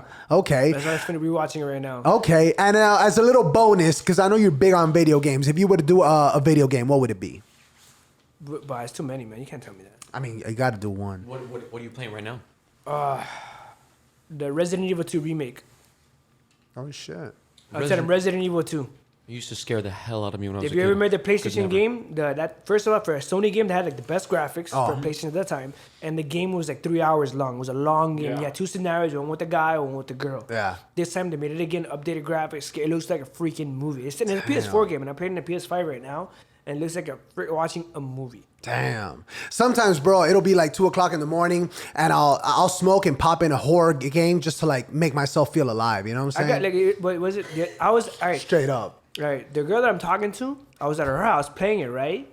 And she was in bed sleeping. And I'm there playing, right? And then she goes, I was playing it, right? And then she see me playing it, and her daughter's there watching me playing it. And all of a sudden, I forgot how scary this game was. I was playing, it's all in the dark, and I was playing in hardcore mode, so the game was very hard. So I had like no bullets, and a big monster comes up, breaks through, and I jump, and she goes, you got scared. I'm like, bitch. Got him. Damn, my boy Christian's diving in. You know what I'm saying? It's fire, isn't it? Is it not fire? I'm so hungry, and this is freaking delicious. Oh man, big shout out Samurai. You know what I'm saying, with the heat today. God, And all you gotta do is wait 3 hours. That's it. man, it's phenomenal. I'm definitely gonna be diving a little bit more into it after the show. Because if not, man, I won't even talk. You know what I'm saying? I'll just eat the entire show straight up. It's been a little distracting. You know what I'm saying? It's difficult. It's actually for actors. That's one thing. You think when you're watching a theater show or a movie, every single time that the actor takes a bite or takes a drink, all of that is perfectly timed, like down to the T. Is it not? Because at least for me, because if not, you're gonna have food in your mouth when you're saying your lines. You know what I'm saying? At least that's been my experience. You're talking right now. You're trying to chew as Like fast as fucking you can. exactly. Yeah, he's trying to get something in there. There you go. I had to eat a Butterfinger one time on stage while doing a monologue. Oh my that God. was so challenging. I had nuts all up in my teeth. You could see it. The other God, actor would you look always at have me in nuts in horror your the whole mouth, time. bro. That's why I watch the bloopers in Butterfingers. movies. I love them. I don't like, but you guys like Butterfingers? They're not my favorite. I'm more of like a Three Musketeers. I fuck I with them. liked them. I used to like them. I don't like Three Musketeers no more. Actually, kind of on that, branching off of that, talk to me a little bit about your eating regimen. What are you normally eating when you're not in a fight camp, and how does it compare to when you are in a fight camp? I eat normal. I eat normal. That's it. Normal What do food. you define normal? For example, I eat like Hispanic food, like my own food at home, like chicken. I eat pretty clean though, chicken breast. But then I drink beer. Is it? Go ahead. No, and I mean we've asked this question a couple times in the past, but how hard or easy are weight cuts for you? Oh man, believe it, in the beginning it used to be hard. I used to be like 135. What do you normally walk at? I walk around 145, Okay. And what do you cut to? 125. I don't cut. I diet down. There's a big difference between cutting and diet down. So how far before? I diet down to 130. I would try to wake up. I try to diet to 134, 132, around there, in between there, the week of. And then I try to wake up at 127, 129. Wait, you diet down the week of? No, I gradually, like the month, like I say, I'm a couple Okay. weeks away. I start dieting down to that point, and then from there down, I'll be like 134, 135 the week of the weigh-ins, and I gradually start cutting the weight slowly but surely, Okay. little by little. That way my body doesn't like suffer too much. And the day of the weigh-ins, I try to wake up like 4 to 5 pounds heavier. Was your first time cutting brutal? Oh hell yeah, it was the worst. I bet. Fuck, I didn't know. What'd you cut down to, and from what? Well, my first fight was at 135, so I just dieted down. To make 125, the first time I was making 127, then 126, and I was cutting weight from 135 down. What makes you go from 135 to 125? Did you not feel comfortable at 35? Too small. Like my body, like I have a good body to be 135. Like I have them strong for 25er, but my height, big difference. The deers are 35er. I'll be fighting people twice my size. Yeah, 35ers are big. Yeah. They're big. Look at Danny. Danny walks around like 170, goes to 145. Damn, yeah. Yeah, 35ers is very big. Yeah. So Deer. you want to be the healthiest, bigger fighter. Hell yeah. Healthiest. Keyword healthiest. You don't want to cut so much weight that your body doesn't recover the right way. A lot of people don't know how to cut weight. Even in the big leagues, so you see in the UFC, they don't know how to recover. Oh, no, You see them happen. Some people pass out. Some people go to the scale in a towel. Look at Cyborg. freaking suffers. She cries. You seen her videos? Yeah. She's like, bro, literally, she's this much close from meeting God right there. Like, she'll be crying. You hear like whining. Yeah. Like, oh my. Yeah, that was the first knockout right there, bro. Cyborg has some crazy cuts. Also, you remember DC holding the towel, you know what I'm saying? Oh, that guy's a freaking degenerate. I'm sorry, if you can't make weight at that level, you're a piece of shit. I'm Right. sorry, you're in the top 5, you're in the cream of the crop, you're there where everybody wants to be, and you can't hold yourself accountable. Come on. For example, like John Jones is a perfect example. Like, Right. He's not for making weight, but you're in the top 5 and you're acting like a fucking asshole. Like, no offense. I love the guy, but Edwin, I want to know, you before have fought one of your teammates. Oh, yeah. You know what I'm saying? Big shout out, Huáscar La Vispa. You know what I'm saying? Loco tranquilo. Talk to us about what was that like? You know, I assume you guys weren't teammates at the time. No, we weren't how did you become teammates after? How does that, there's always talk about how the beef is. You know what I'm saying? When you go to a face-off, a weigh-in, there's so much tension. let me see if I put up I have the pictures right here in my Instagram. Oh, bro, just send them over. You'll see them on the screen. Don't even worry about it, brother. But yeah, how does that even come about? All right, so they gave me a fight for Burt Watson Promotions, and I guess the Dominican guy, and I said, yeah, because stylistically, his style's not good against my style because he likes to go more back. I like to put pressure. So for that fight camp, I was training hard. But I wasn't training right. I wasn't drilling as I had a deer help me out, but I still needed. But a deer at the same time get ready for his stuff. At the end of the day, if you're still fighting, it's hard. Like for me, I coach my regular classes, but I wouldn't take time to coach, like really spend time with another fighter, like be there on top of a fighter, coaching and be on top of him. Like you just can't. I need to work on myself too as well. Of course. So I already had. So Dio's kind of balanced that out. My head coach at the time was he was paying attention to another fighter. Okay. Like his baby boy. It is what it is.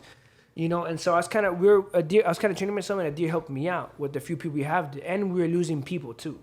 I lost people my way, like to other gyms and whatnot. Some people went to some other gyms. Some people went to like other gyms around the area, So basically, I had nobody naturally my weight.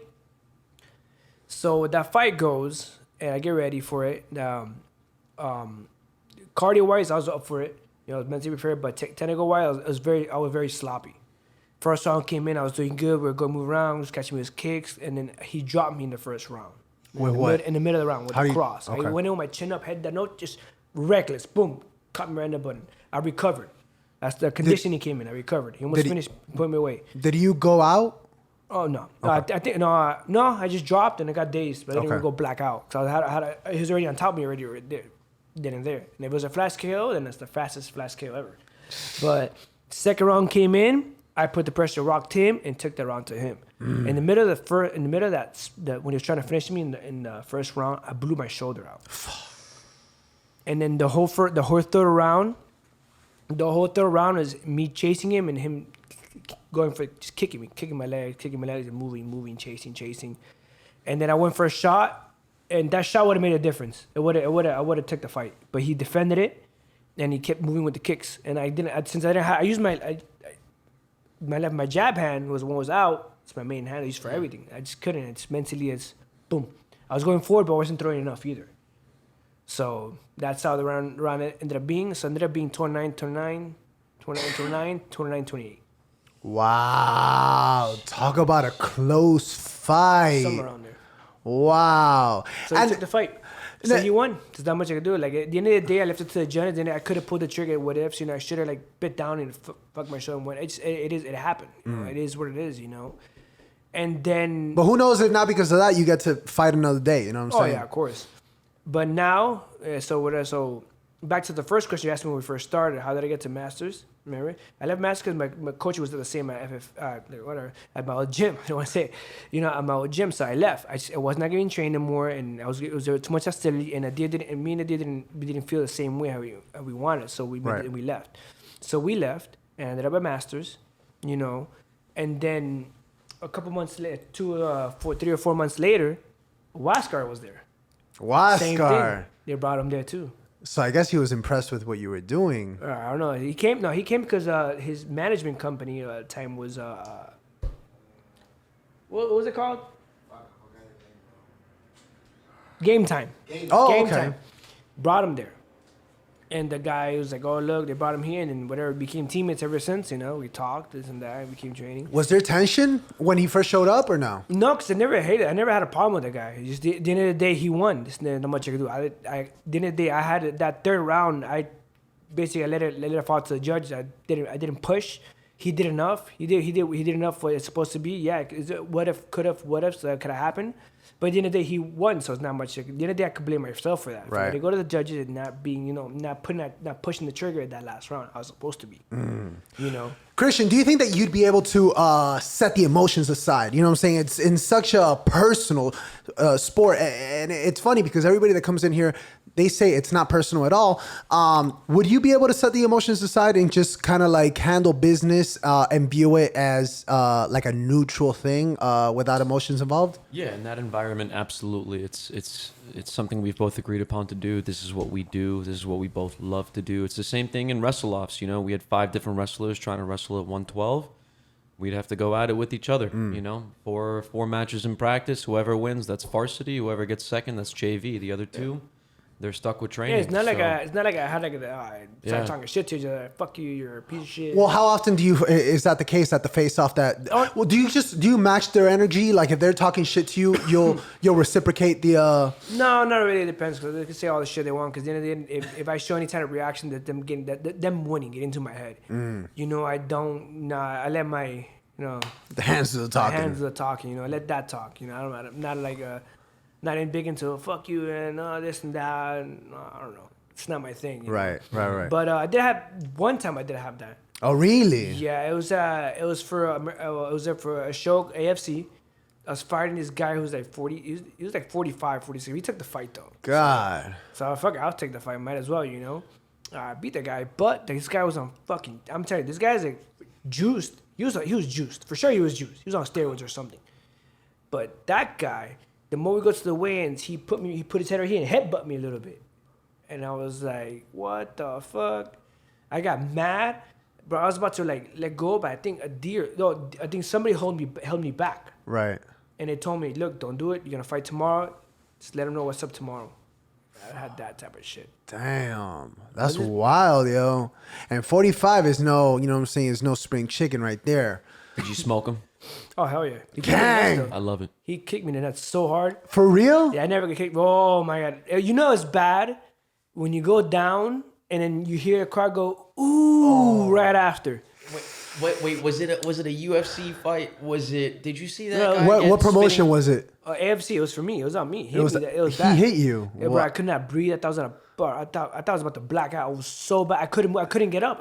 Everything that froze. My core froze. And was it the okay? But I felt like throwing up, puking, and taking a shit at the fucking same time. God, It was like the worst. that's like doing ayahuasca, bro. You purge. You know what I'm saying? Like, do you think that Let me see if I find it. the actual is it the cup? Actually, is it the cup hitting you that hurts? Because it's them hitting the cup and then the cup actually causing the I think my damage. cup cracked.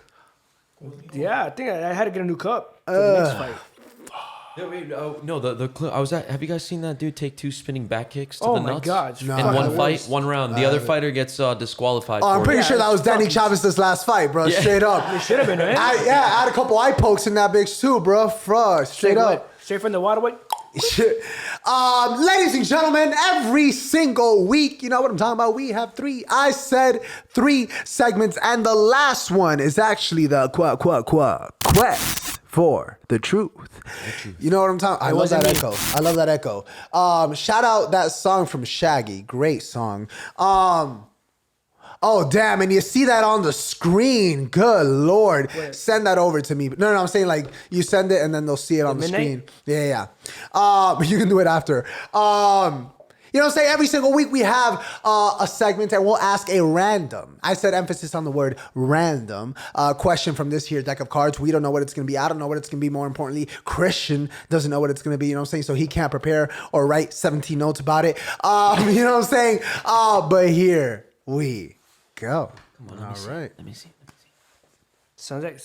Sound like a girl. It sound like a guy trying to get some DMs. Let me see it. Send me the picture. All right. There's my actually a DM good game's one. weak. There's actually a very good one. I want Bellico to answer it as well, so stay tuned. I want Katya to answer it as well, so stay tuned. I want Christian to answer it as well, so stay tuned, but I won't.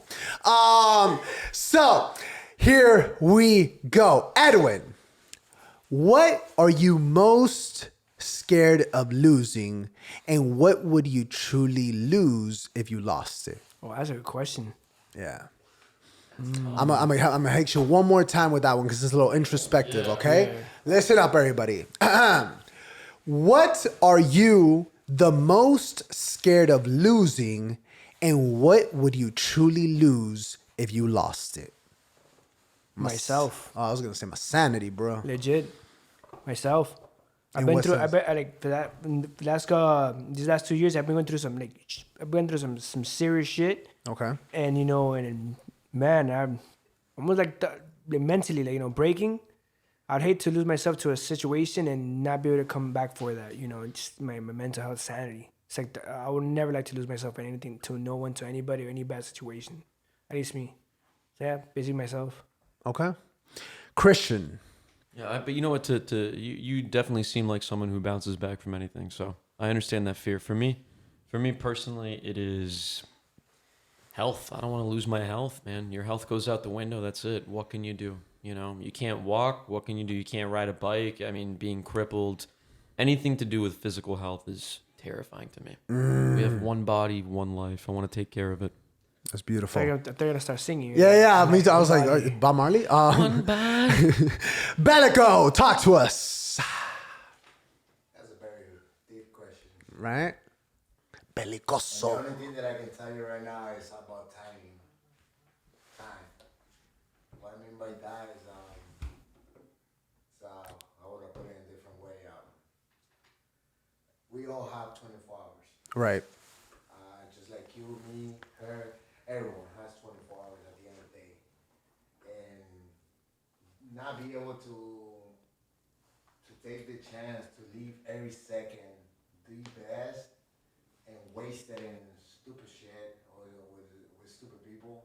That's why we talk about it a lot about the tightness of the circle. Oh, yeah. And the people that are around you. So I believe it's time. Just make sure that time is that you take the best of your time every second. Bellico with the all-star answer. You know what I'm saying? God. Katya, talk to us. What? Took my answer. Huh? Christian took my answer. It's just the most generic. Oh, yeah, health. Yeah. For different But it is, but like, come on, what? Don't copy my answer, bro. I'm a nurse. Or copy She his is a answer nurse. to something better. Yeah, I yeah. am gonna say something better. So we've all just lived through a pandemic, you know. Like there's people that we knew 2 years ago that aren't here. I know people that were in their 30s that died because of COVID, you know. And I've seen people that were perfectly healthy one day completely decline and go within a week. So you gotta eat healthy, you gotta exercise, and to balance umbilical, you gotta make the most out of the 24 hours you have in a day because you don't know when that time ends. God, bro, we out here, man. For real, man. We could do I we should sent open you- a side gig. I send you a video. okay. To the Minute Miami thing. When I Okay. kicked in the nuts. Oh, beautiful. You see that? You see that on the screen. You know what I'm saying? You see that on the screen. You know what I'm saying? I'll add sound effects, a little crunch noise or something. You know what I'm saying? It'll be great. But damn, phenomenal answers. I'll try to answer it as well. So I'm not, you know what I'm saying? Most afraid of losing, I guess... The beard. The beard, bro. Oh yeah, actually, when I got cast for this show, they're like, you leave the shaved head, and I'm like, yeah, because that's not like, there's no option there. And they're like, oh, and we'll see what we do about the beard. I'm like, what do you mean? I'm like, trim it. You know what I'm saying? That's about as much as we can do. You know what I'm saying? It's about as much as it's gonna get. You know what I'm saying? I wouldn't mind having I get a full, nice, grown beard. Yeah. But I can't have it way too long. We can't have it no more than 3 inches. That's what she said. Because of samurai. Because, you know, I'm cooking in front of people that want to. Yeah, because you got a good beard over there too. Yeah, actually, now that I think about it, you guys got Technically, some we're good supposed to wear beards, man. we're supposed to wear like a beer net, but I do the volcano in the fire. Right. So I don't want to do it in like a flaming, you know? Damn. You know? No, not a bad Damn. idea. All right. See me in the hospital next week. But my bad, with your answer. Sorry. Before we start wrapping up this magnificent powerhouse of an I want episode, your answer. man, you stole it, my beard, bro. Oh, but no, I got you. I'll answer for real. I would be afraid to lose, and I'm not trying to like. Let me not copy off of anything that health wise. Yeah, okay. I would be most afraid to lose my drive. My want for more. I would be afraid to be Uninspired. yes, Around some of that. uninspired, to be in a constant state of writer's block, or be in a constant state of not wanting to work out, or I'll take today off, or whatever the case.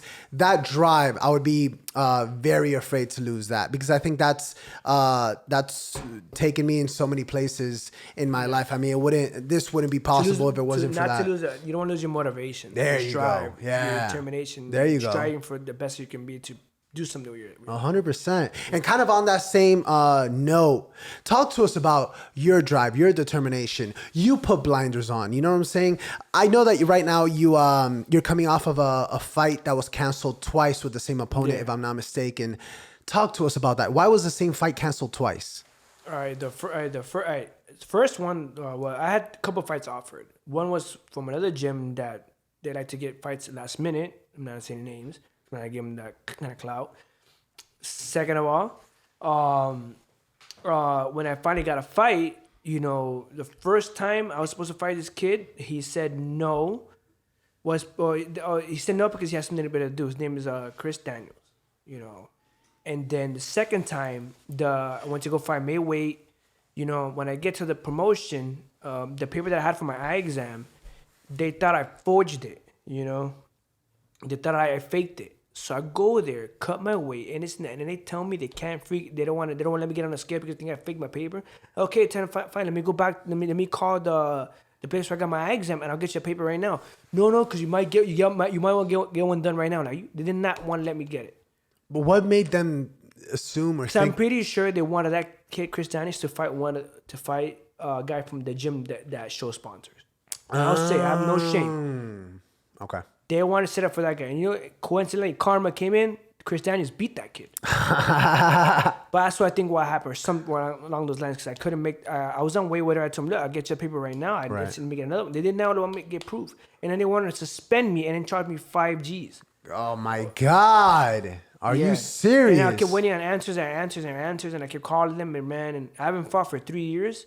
A lot of bad luck, a lot of injuries, and sometimes me like sing sangaro, you know, bow, you know. But right now I have a contract, so now I'm really being focused on this contract. They offered me some other fights like before, like in Combat Night or whatever, you know. But my masters told me, look, you know, stay in this. Yours is a for sure contract, and you're getting paid really good. Stay in this and be patient. Do you think cage rust is a real thing? Yes and no. I yes, because maybe the nervous part, but if you train, you do what you're supposed to be doing, you should have no problem. If you train, you put hours in the gym, you listen to your coaches, your teammates, you should be fine. You know, if you follow the game plan, and they say the night comes and it comes your night, at the end of the day, it is what it is. But if you train, you put your hours and dedicate yourself and keep focused and keep with that mental stride, whatever, pushing, you should be fine.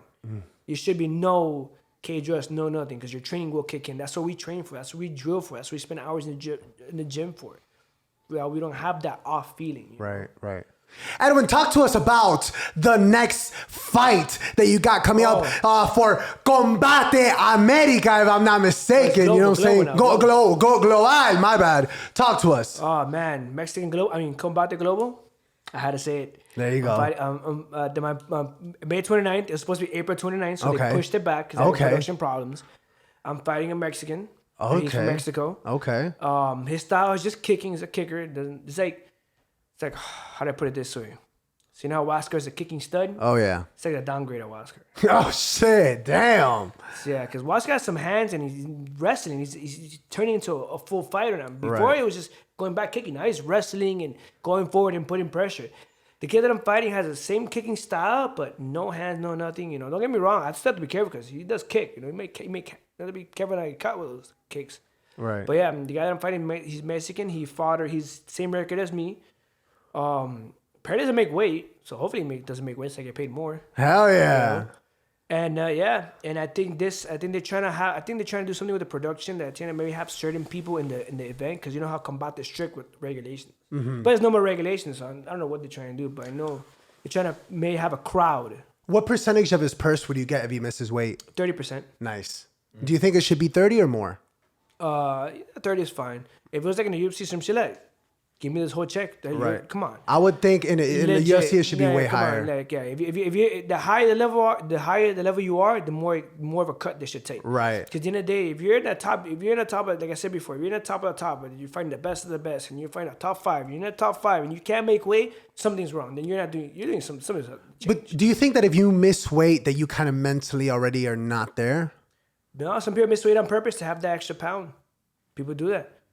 You know. Do you think the advantage is so big for an because extra you probably don't stress out your body. It depends. Maybe 1 pound, maybe it's fine. But they don't make weight by 2 or 3 pounds. But some UFC fighters have been doing it or at all. Then it shouldn't be even in the mind already. If this person can't make one measly pound, and you've been fighting at that weight, and all of a sudden you can't make that 1 pound, maybe you're sick. We had an off day, but a couple of times already. Because usually people who don't make weight. Or they do the same thing. It's really repetitive. Now, on one day they make weight, I'd say, no, Joyce St. Pierre always made weight. Right. Kobe made weight. Masvidal makes weight. Everybody makes weight. If you notice, people who may not make weight in the past before are the same ones that don't keep making weight. So, yeah. What was your kind of like, your reaction, your emotion like when Combate called? Oh, man. I was like, fine, it's about fucking time. Dang, bro. Jesus Christ. Damn. It's supposed to be Combate Global, right? Right. And all of a sudden, don't get me wrong, I see like mostly Mexicans in the cards, you know? Well, I was going to ask, do you feel that there's some sort of, I don't want to call favoritism, but I guess not. Yeah, that's normal. I don't take it too personal. Like for me, like there's going to be every show promotion has their own favorites. You know? Right. It's anywhere, you know. It is what it is. Okay. But when they told me, yo, do you want to fight? I'm like, it's about fucking time. Motherfucker, I'm Hispanic. I'm such an American. You know, I'm Nicaraguan. Hello. Right. The fuck. I even told James, y'all pretend I'm Mexican and everything. I don't know how to talk my way. I know my way. Right. You know? Well, actually, it's funny that you bring that up because we were talking about something somewhat similar. For Combate, do you feel like you need to identify with a Latin American country to really sell? Right. Oh, I don't see why not, you know. Right. Especially where I'm from, Nicaragua. I wouldn't mind going to Central America and South America. It doesn't matter. We're Hispanics, you know. Come on. But do you think that if someone walked in there a full-fledged American, red-blooded American or whatever the case, flaunting the USA flag, do you think that they would also get an opportunity or no? Yeah, it should. Because at the end of the day, every fighter is representing a country. Does it not matter where? It is what it is. 100% every fighter represents a country or a state they're from. Right. If I'm fighting United States, of course I represent the U.S. and Nicaragua, my parents. If you're fighting an American, of course you're going to have the U.S. flag wherever he goes because he's American. Or say he's fighting another American, he's going to say the state or a city. Or for example, Colby Covington and George Masvidal. They're both from the United States. They're both from Miami, but one represented Pembroke Pines, one represented Hialeah. Right. And then it starts getting more in depth, Right. Everybody represents something. We start talking zip codes, you know what I'm saying? Exactly. Erica, what's it? Miami-Dade or Westchester? Do you feel like a pressure in having to represent Nicaragua? Yeah, because not too many Nicaraguan fighters. Me, Elvin.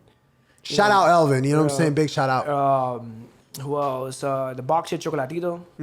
Yeah. Not too many Nicaraguan fighters. We have no athletes in that shit, man. You see any baseball Nicaraguans out there? No. Soccer? You don't have a soccer team. I've been seeing people getting mad at the FIFAs. Oh, like, bitch, at least you have a soccer team. I don't have shit. That's true, bro. I'll give you that. Damn. What an episode of colossal proportions we have had today. Can we please give it up for our guest, Edwin Sarria? Listen, I'm gonna take you wherever I go. Please. Please. You know what? Dude. It's like, I need it. Have you ever taken that nasty shit and you come out like, Dude. I need you when I got, hell yeah, bro. Come over a colossal shitbagger. Hell yeah. Oh, that'd be great, dude. I'll stand outside the bathroom, bro. Or you get laid for the first time by your crush. Guess who got laid? Colossal proportions. Damn. Oh, my God. Oh, man. I'll be there for every big event. Oh, that'll be great, man. I'll do it. Hype, man. Yeah, man. Like, I'll do announcements like when people get dumped. You know what I'm saying? I'll do a whole thing, Guess bro. who just got dumped? Oh, yeah. Not me. That's